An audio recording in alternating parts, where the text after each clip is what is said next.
we men, not all of us, but many of us don't feel we're really that lovable. And part of that comes out of the patriarchy and some of the stuff, you got to be strong, you got to be tough, you got to go out there and compete and make a living. That's the message that everybody in my generation got. No one told us that you need to invest in a relationship. If that was ever mentioned in my family of origin, I didn't hear it.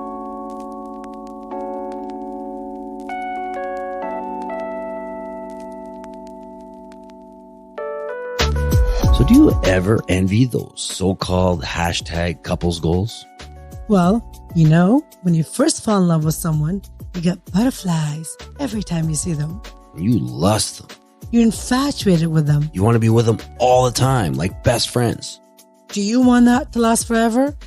Together, let's discover what it takes to say a massive yes to all the above through our topical discussions, our world-renowned guests that will help guide the way to a happier, sexier, and fun-loving relationship. We're not doctors or therapists. We are just two normal individuals who have had many ups and downs in our 23-year relationship. And counting. We've amassed our own wisdom over the years, but we're still learning, just like you. Nina and I believe you can have it all and still live your best lives, as long as you're willingly and consistently discover each other in new ways. And that right there is what the show is all about. We're Nina. And Roger. And this is the Real Show. Yeah, baby.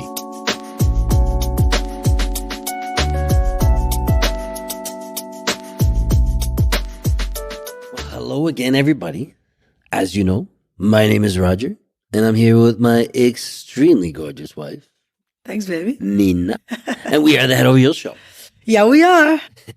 I am officially half a century years old. Just had a birthday, turned 50, and it was fun. Yeah, if you don't keep it together, I'm going to trade you for two 25-year-olds. There you go.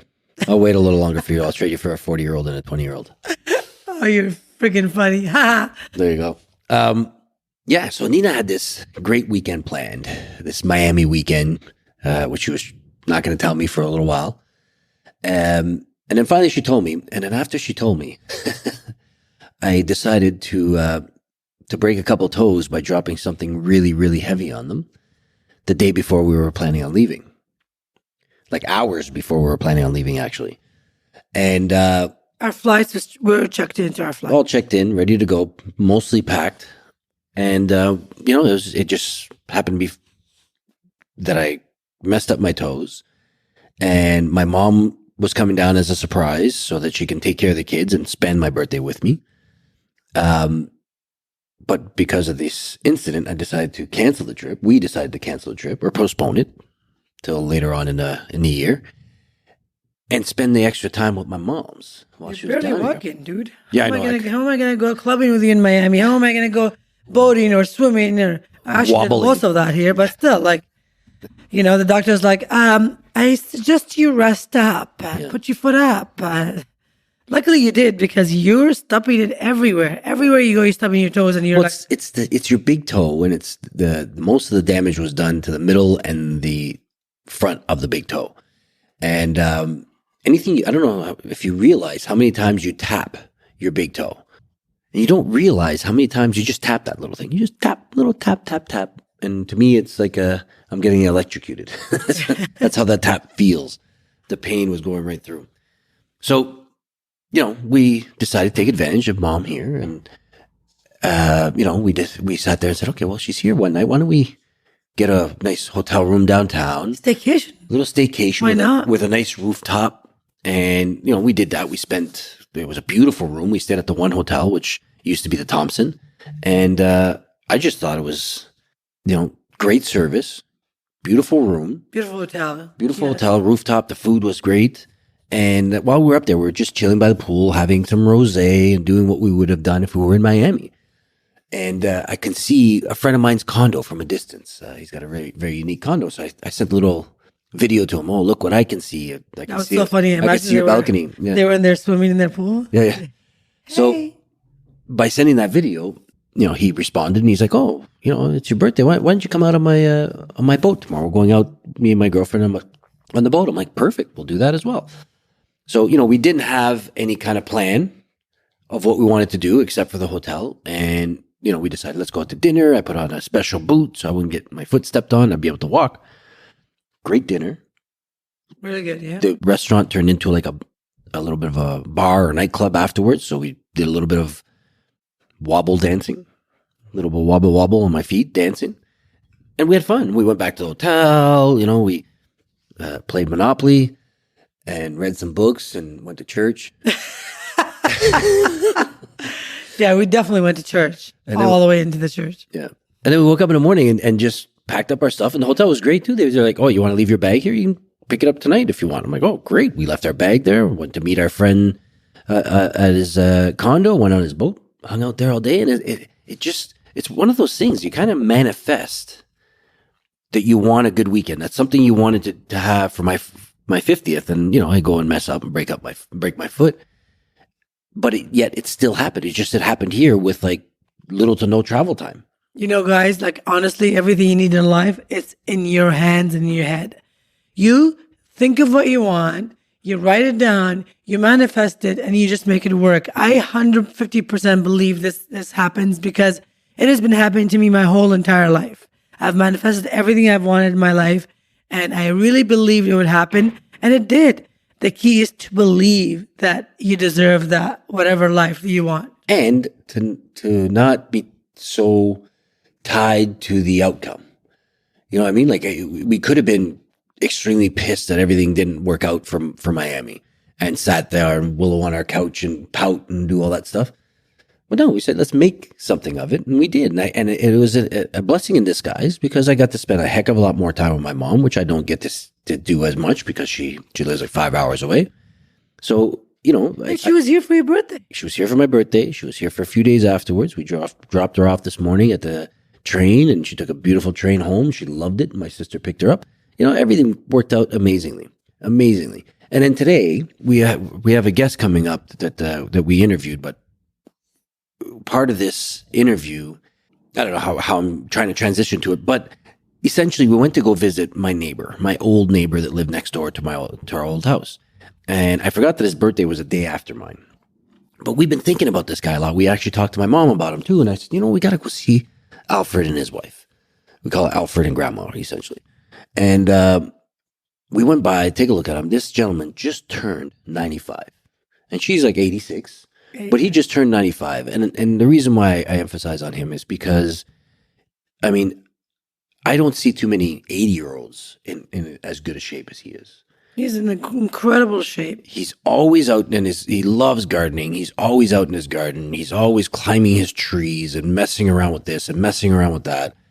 Breaking the concrete on his front porch so he can redo it. Redoing his driveway, all these kind of things. He's so active.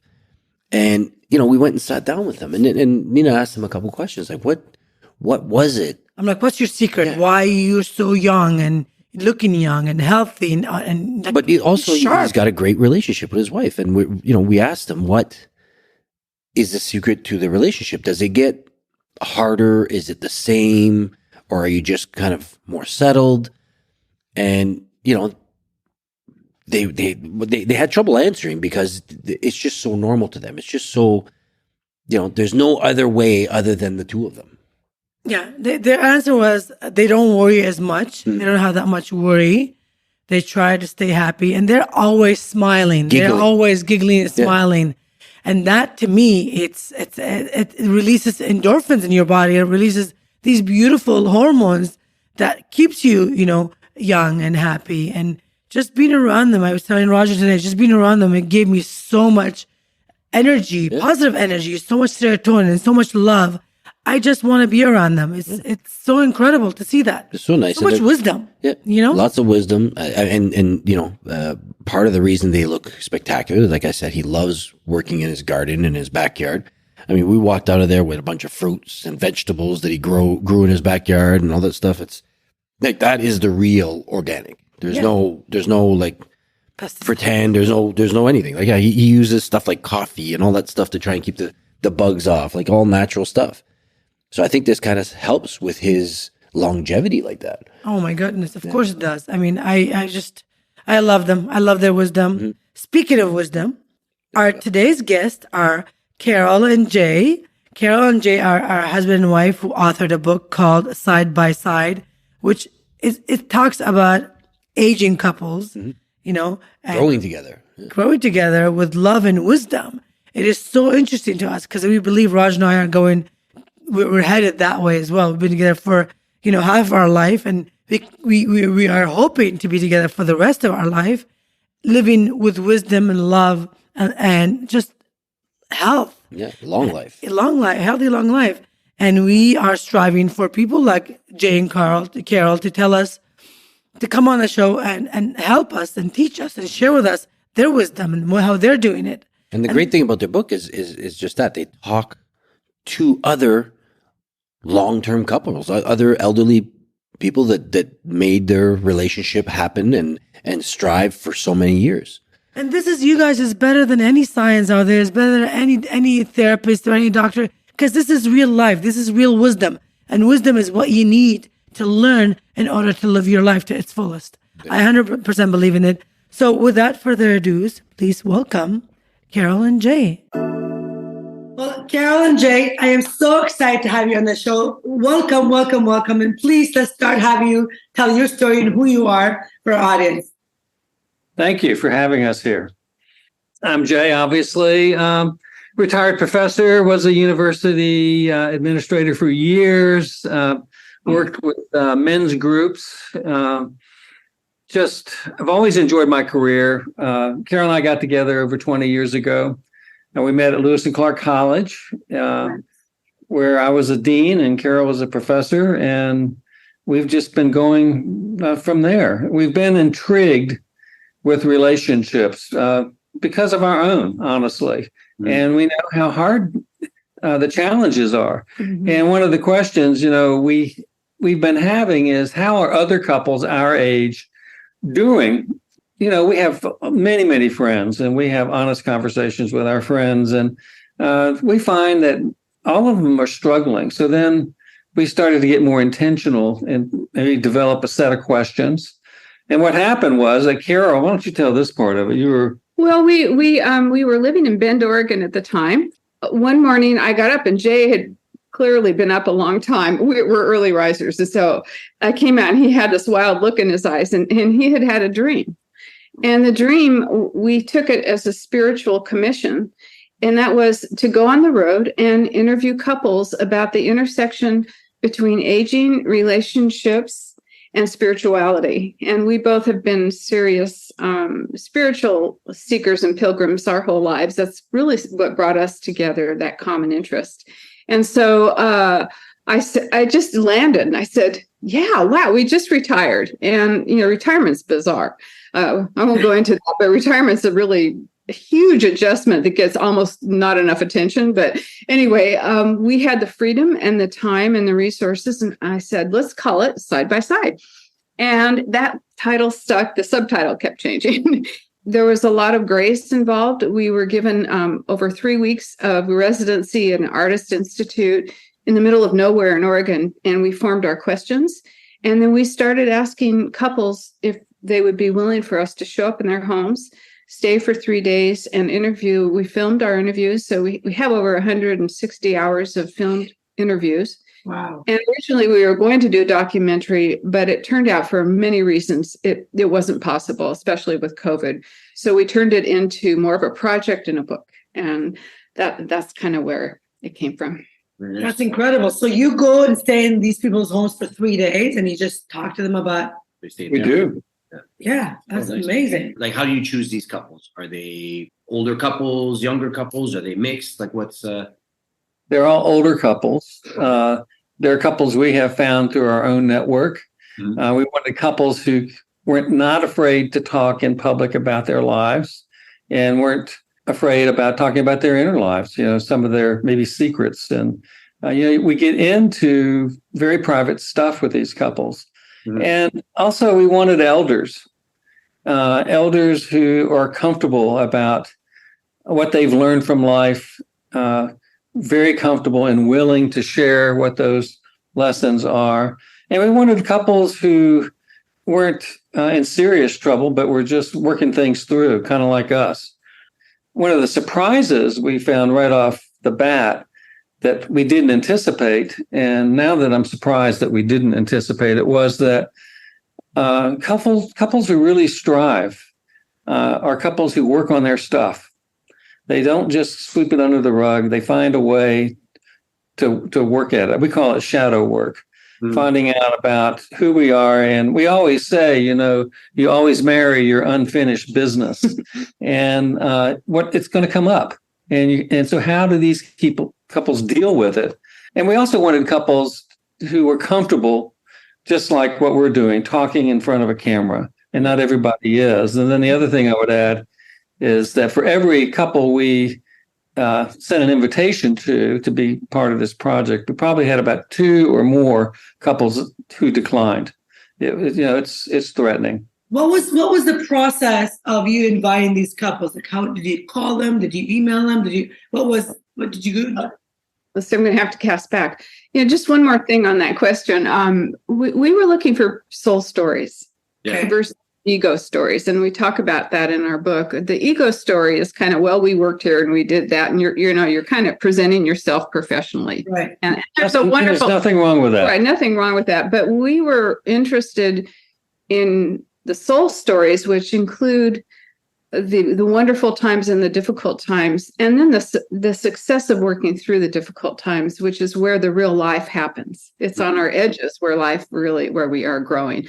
So couples who are willing to be very honest and share their difficulties as well as their joys in being together. So we drafted an invitation letter, and we are part of a group of people who have worked together for over 25 years doing soul-centered retreat work through the Center for Courage and Renewal. I don't know if you've heard of them. Canada actually has quite a few facilitators. And the whole purpose of this group is to gather people together to what we call lead from within, to access the inner life and talk about it honestly in community. So we had an advantage in that many people in that community we approached just because we knew they would tell their soul stories. And so we sent a letter, and then they would write back and said we might be interested. We tried to take people out to dinner or do something before the actual time together, and then we'd schedule our visit. And we bought an RV. Well, we can talk about that more. So we often stayed just outside their homes and hung out in the homes, and then had our own space. We ended up with a rescue dog at the last minute, which made it, she wasn't exactly potty trained. And so we had to, it was great to have the RV for that phase of this dog. This dog just shows up, and jumps in our car and sits on Carol's lap. And we always say you have to deal with what's in front of you, Literally. Yeah. And she's been with us ever since. Yeah. That's amazing. Incredible. Yeah. It's such an interesting story to hear that you have an RV and you're going, like, this is really something that I would love to do. It's a commitment to say, I'm going to do this. And obviously it takes a lot of work, took you away from home for quite a while. We did 2 months. Not all the interviews were on that trip, but many of them were. We took 2 months, and how many? 8,000 miles? No, really round trip. Around 15,000. 15,000 miles. We went all the way to Florida Keys and back. So, from what you learned from those interviews, would you say that, I'll use the word seniors because I'm not sure how old you're going for these people. So, the senior couples, do you find that they're closer, or they're a little bit more, at each other's heads, but accepted because they've been together so long? Yes and no. One of the dilemmas, I was just talking to one of our couples yesterday, or the woman in the couple, and the reality is we talk about retiring together is like doing an RV trip. Mm-hmm. You're together more. You're together in a smaller space than the bigger worlds you used to go out to. Mm-hmm. And it's, if you want to use an alchemical analogy, your cauldron gets heated up, at least. And I'm just actually mostly talking from our experience, but some of the couples talked about this. So you've got to figure out, we call it the dance between me and we. How much time together is good? How much time apart? And if you go too far in either direction, it gets oppressive. You need your differentiated life. You need your separateness. And also it's a great opportunity to really enjoy each other. And you have all this freedom you didn't have before to travel. And what would you add, Jay? There's a huge gift to aging. if you want to go into that. And the couples that we interviewed, they do, and they did, and they have worked through some tough stuff. And that's what I meant earlier when I said couples who are thriving have worked on their stuff. And if they need therapy, they go get it. If they need to talk about something, they work it through. And when couples do that, they develop what we call beneficial presence. And it's an interesting thing. And that has to do with mutuality. When you think as much about the needs of your spouse as you think about your own, and you move from men, especially, you move from isolation to interdependence, and you do that in a relationship, that changes the vibe. And we actually call that the vibe is your energy signature, and that every couple has an energy signature. So we created a bunch of beatitudes, and this isn't a religious word, or can be, but it's really a blessing. And we came up with 15, and we kind of matched the beatitude to the vibe of the couples. And it was so easy to do. I mean, which we were kind of surprised. Couples do, every couple has a way of being in the world. And so we were able to tune into that, pick it up, ask questions around that. But couples who can do that are couples that know how to fight. They know what it is to be disappointed in one another. They know what sometimes even treachery feels like within a relationship.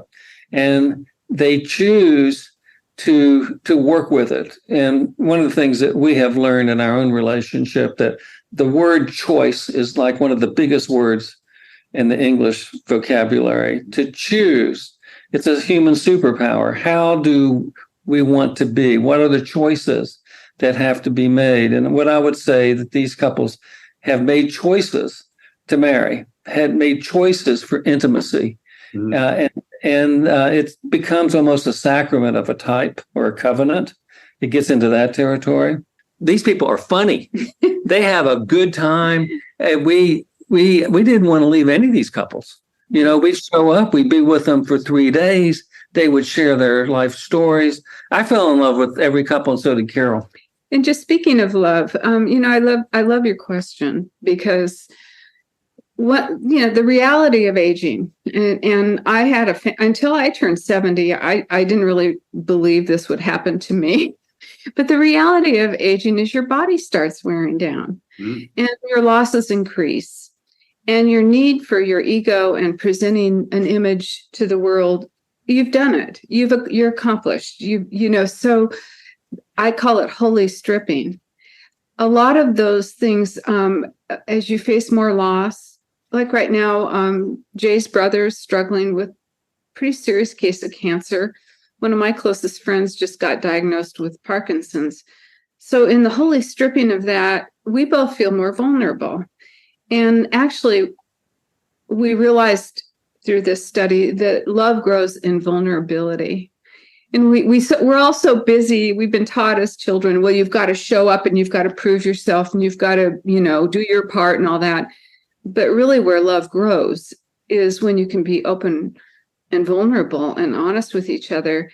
And how you negotiate those losses is really key to whether you grow closer or more apart. And as you probably know, some people have losses and it tears them apart. Yeah. One of the couples, Sally Hare, I can't remember which chapter in the book they're in, but she likes to look at her spouse with soft eyes. Yeah. When I just love that concept of just looking at each other just with soft eyes from time to time. Mm-hmm. And another couple was complaining, that that the husband was just kind of disappearing in the relationship. And she came out and said, you know what? I want more out of this relationship. You need to show me you love me. You need to not only tell me, but you need to show me. I need to see actions. And that was a challenge that he heard. And he turned his life around because he loved her that much. So what I'm hearing from both of you is that all the things that couple that we go through in our 20s, 30s, 40s, that does not change. That goes with us throughout our life. like all of our, like you were talking about soul stories as opposed to ego stories. How much of that is still happening in the elderly that you notice? Is there a lot, would you say there's a lot more of soul stories that you could find in them, or more of an ego? Because mentally, I'm thinking a certain age, you got to let go of all the ego, and you just have to be vulnerable with who you are as a couple and take that all the way to the end. That's what I think when I think of us growing up together. We're in our almost 50s, and we're like, I think we're done with all the ego BS. We're like, we are down to exactly who we want to be in front of each other. And I think when you're there, a lot of ego just disappears. How did you find that in a couple? Was there more or less of each? To me, I found that there's more mutuality, more soul stories. And these couples had developed a way to welcome the stranger in each other. You know, we grow apart because we learn things. We're different, you know, and that's good. And we want to keep that going rather than coming back and one person says in the coupleship, I don't know you anymore.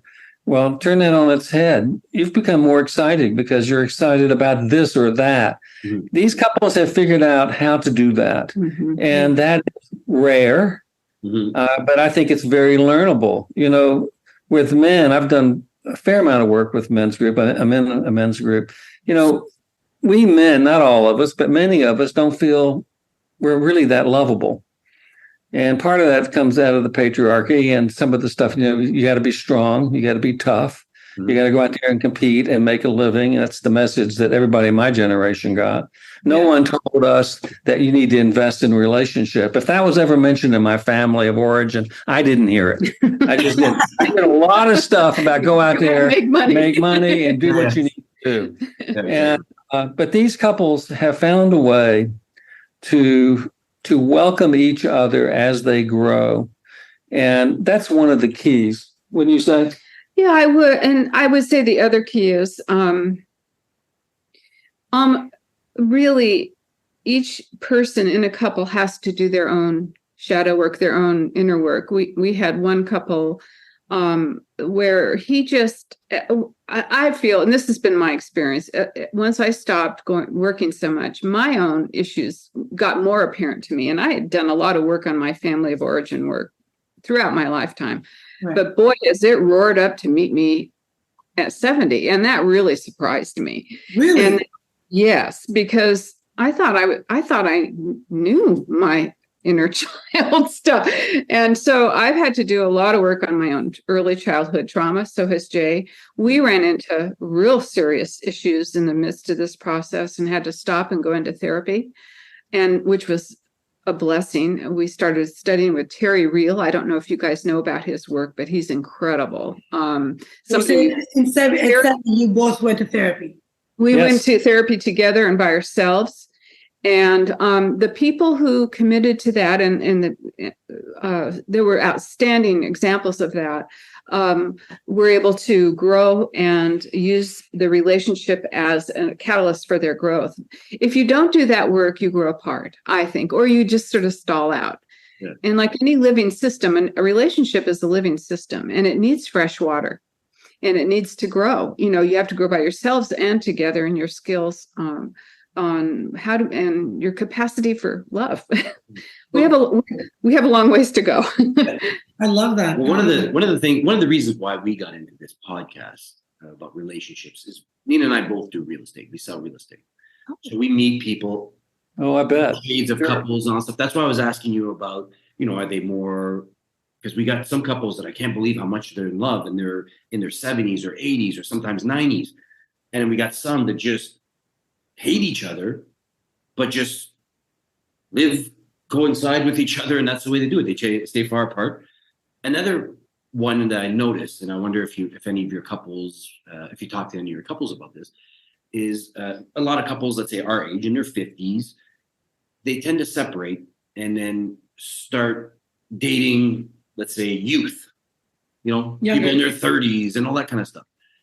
How have any of your couples went through this, and how did they overcome that and say, okay, well, our youth is gone, so maybe we're not as great as we did in our 30s, all perky and stuff. How did they keep that attraction so that they're not, grass is greener on the other side? I think that's a great question. Talk to any therapist, and he or she will share with you that this is something that they see all the time, that question and how it plays out. I think back to welcoming the stranger and welcome our differences is key to being alive and vital in a relationship. And Caryl alluded to this, I just can't underscore just how important it is for everybody in the relationship to grow, to be interesting, to as well Depend as on the other, right? Not to depend on the other person, just to go on your own. Yeah. The whole business of, we both are divorced, and so we've been there. And in reality, if I were to talk to people who are on the verge of that, I would say, wherever you go, there you are. And so you can pack up yourself and you can pack up your life and move over to somebody who maybe looks better than the person you've been with for so long. But the reality is who you are, you're attracting what you're capable of, which you're sitting next to. So if you go and do the work with someone else, fine. But if you don't, you're going to go and that relationship eventually will fall apart too. If you don't have the capacity for intimacy right where you are. And there's a huge cost to doing that. Especially our children pay a really high price when we pack up and try it with somebody younger or different. But thank you for saying that. That's what I always say is the children are the one that pay the price for that, unfortunately.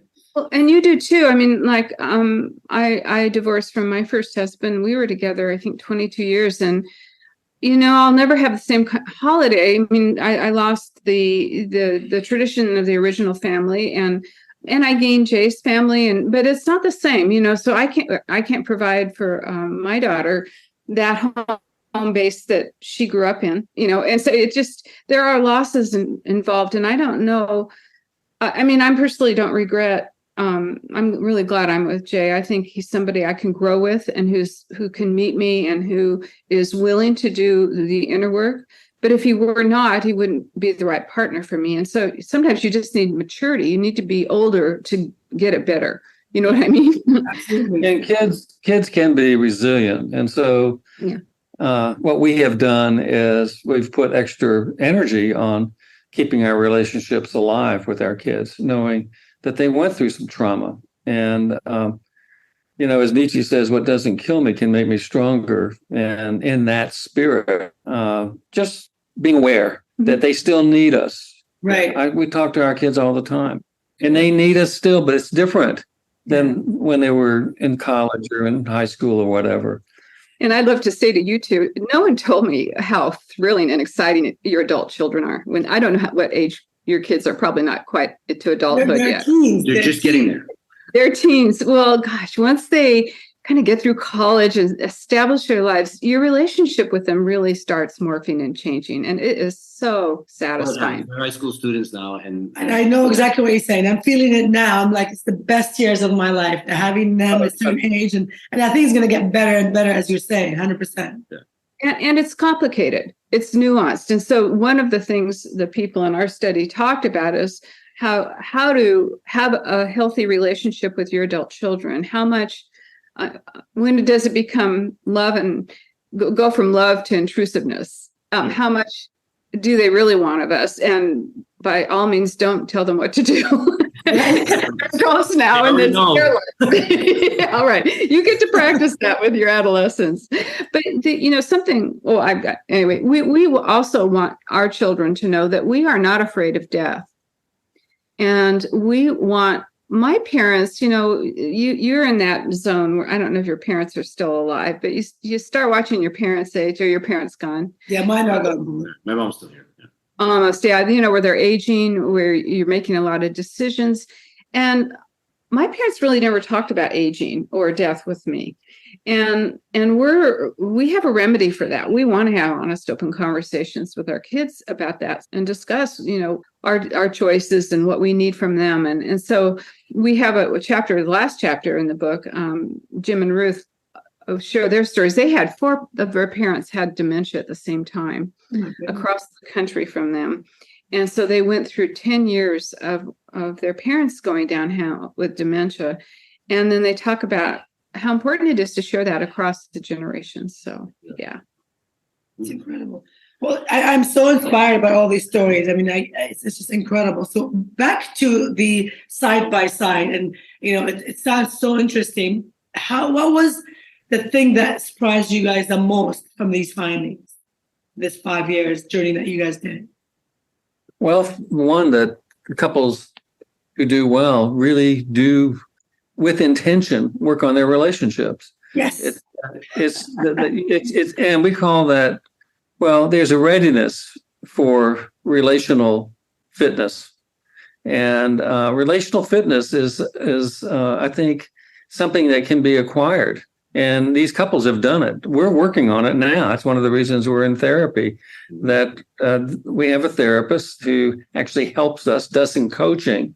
And this is some things. It's not just about communications. It's what's behind the communication.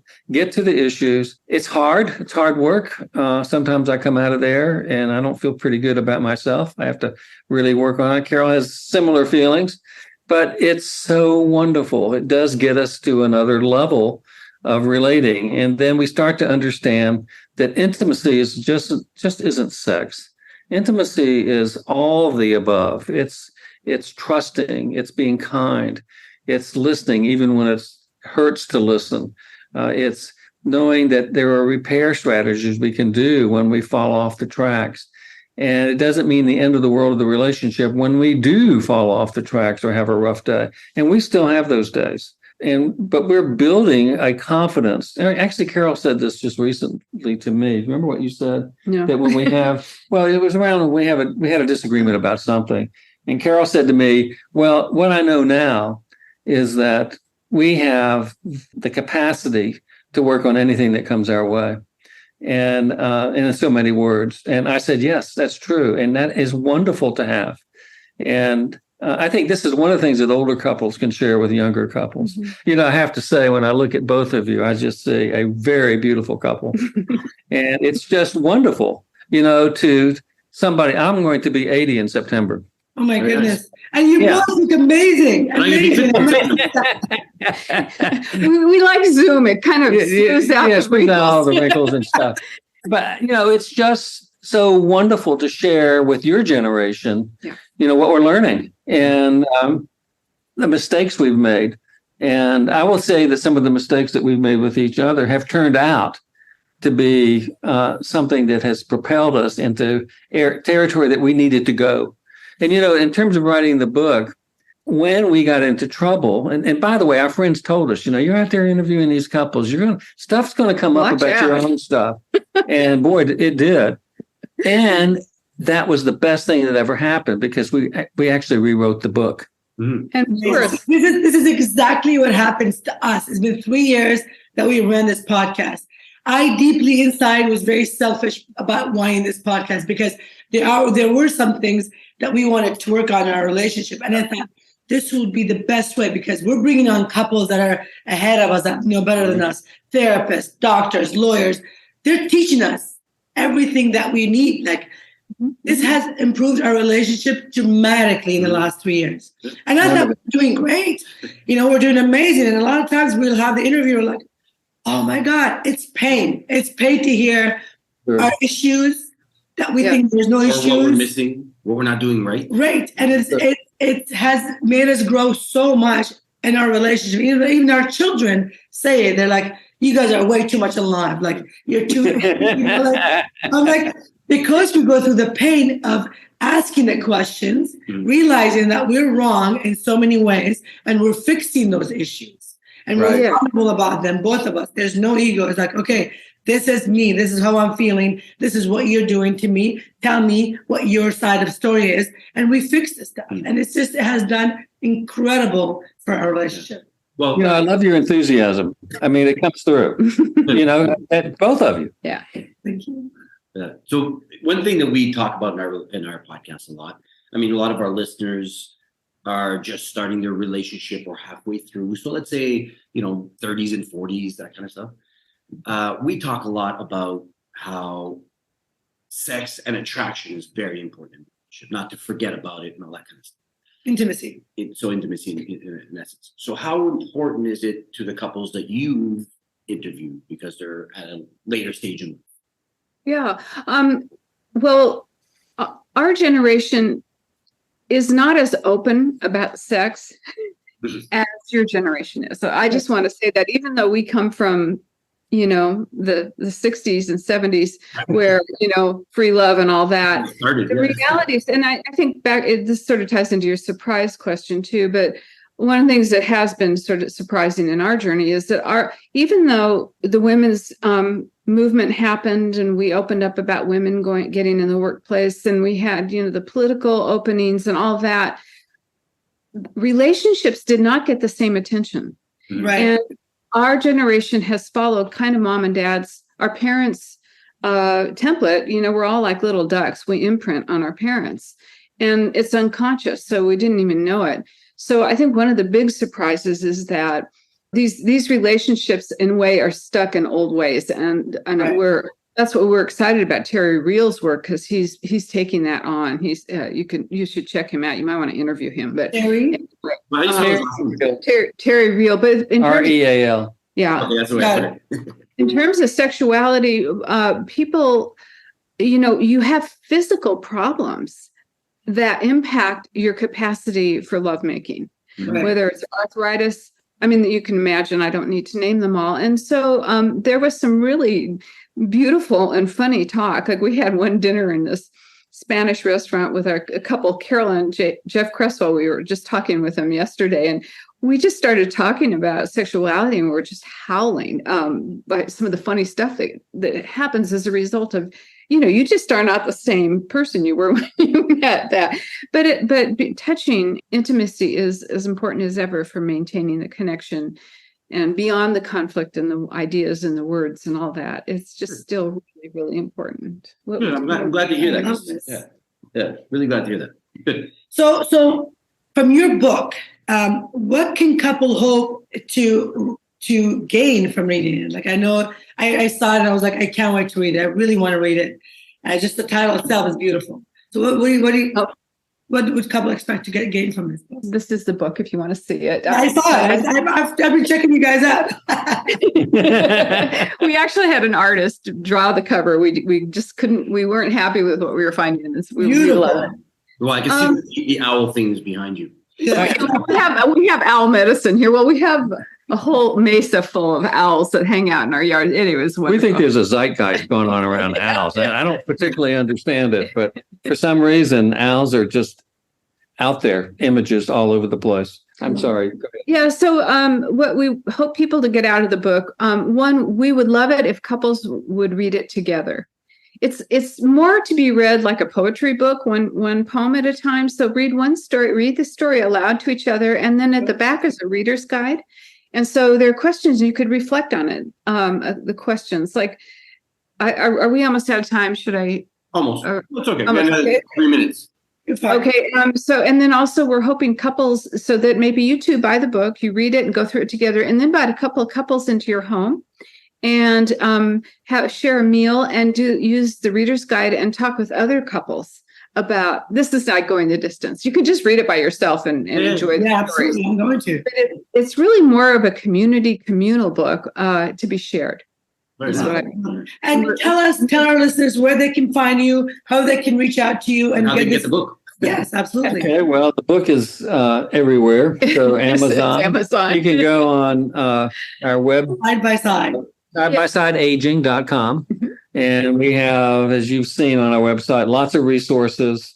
We have a chapter. We have our Beatitudes, lots of questions. There's also a press kit. And we're doing a tour. And we're open to adding to our tour if you guys want us to come up to Toronto and host an event. We have friends hosting events. We're doing one-day retreats for people to experience the book a little bit and then form groups or go off by themselves. So, yeah. That's great. I'd like couples to know that if you're up for it, intimate, strong, sometimes stormy marriage can be absolutely wonderful and worth the effort. That's what I want. That's the takeaway. At some time in this project, especially when we had to rewrite the whole book, we were saying, "Oh my God, I don't know if we can get through this whole thing." And Caryl really was an inspiration. But we had these conversations, and we said, "There's just one couple that reads this book and says, we can do this. We can take it to the next level. That would be thrilling for us to hear." We don't feel like couples get enough attention.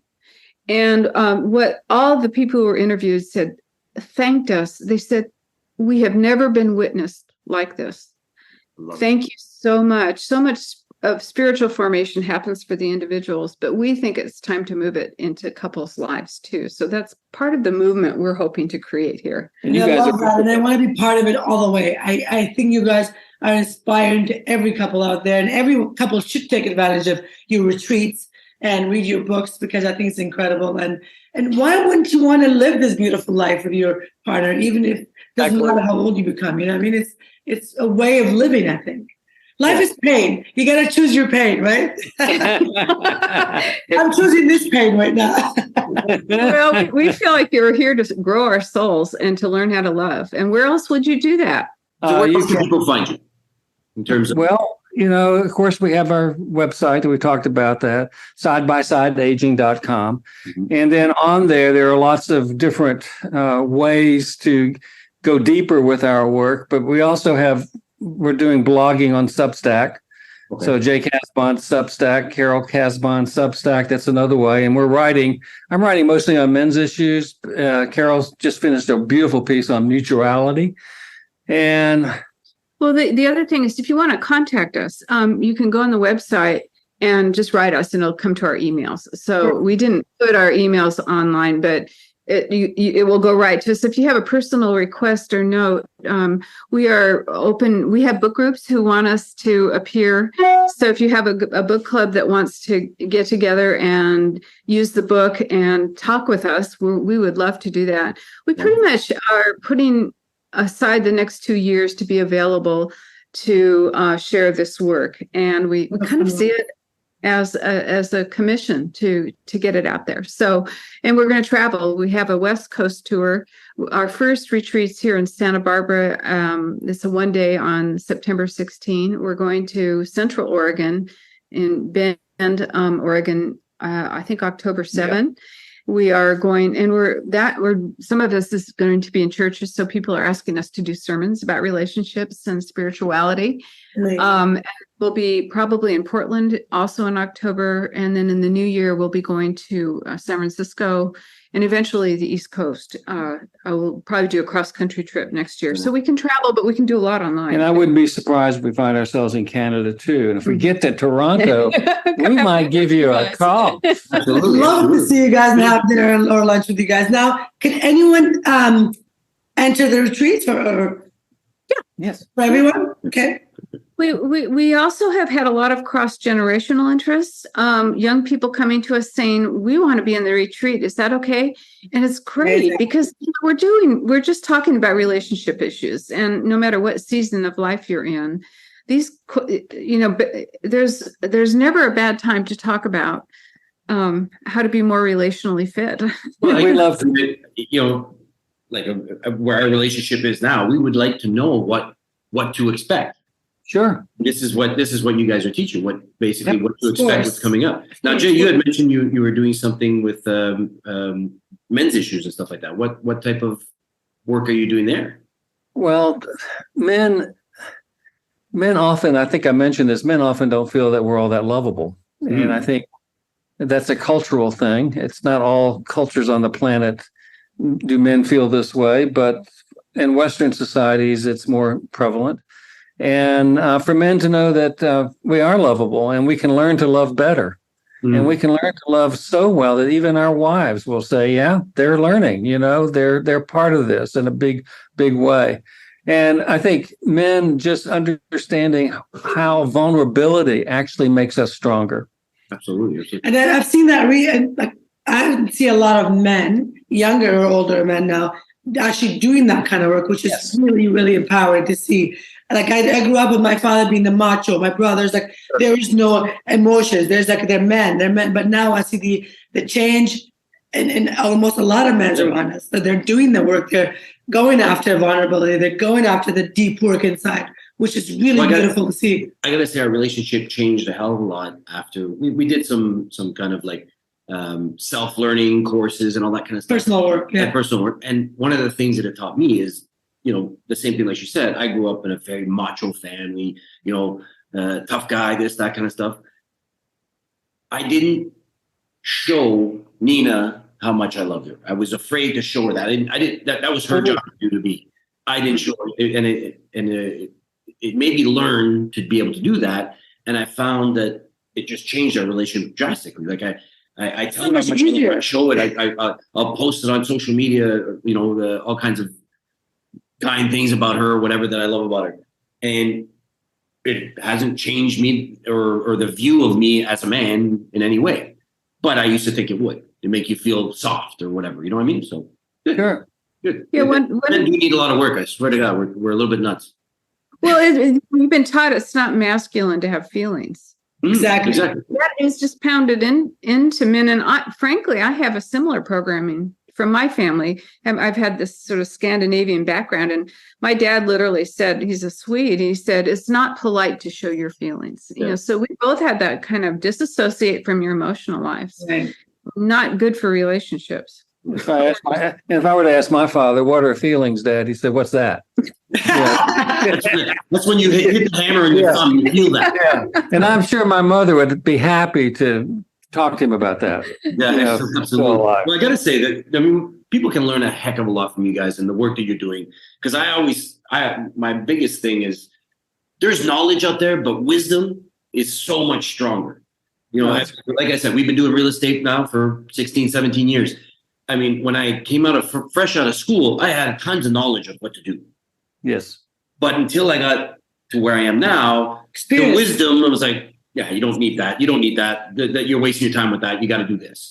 These are the things you got to do. So it's knowing, experience, all that kind of stuff. It's huge, and I think that's great that you guys are doing this work, because you're going to help a lot of people. Yeah, you're definitely our inspiration and the goal couple to look up to. So thank you very much for both of you being in the show. Thank you. I love you guys, and I'm sure we're going to have you. Yeah. Take care. Bless you. So Thank you. Thank you.